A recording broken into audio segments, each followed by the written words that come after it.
I used several methods, one of which is a mindfulness-based approach as well as emotional regulation.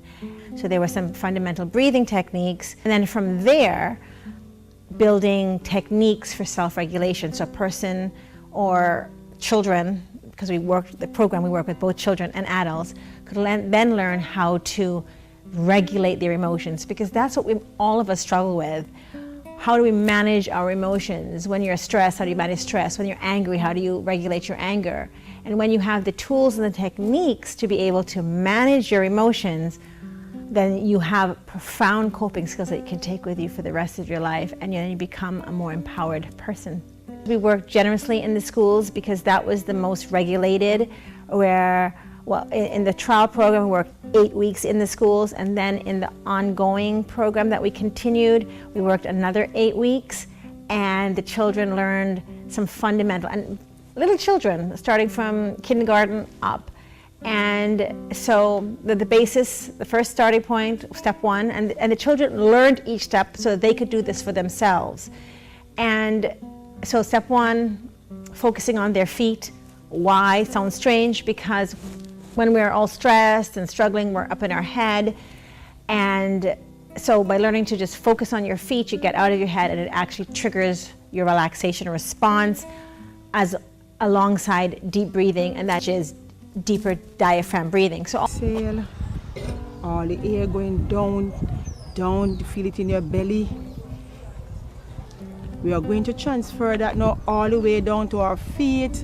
Continue to think about that picture that makes you happy while you inhale and exhale. And then they learn to regulate their emotions.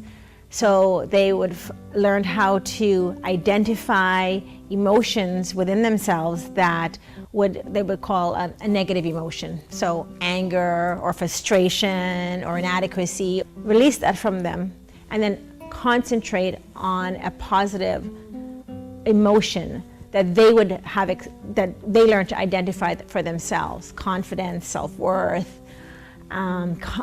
happiness.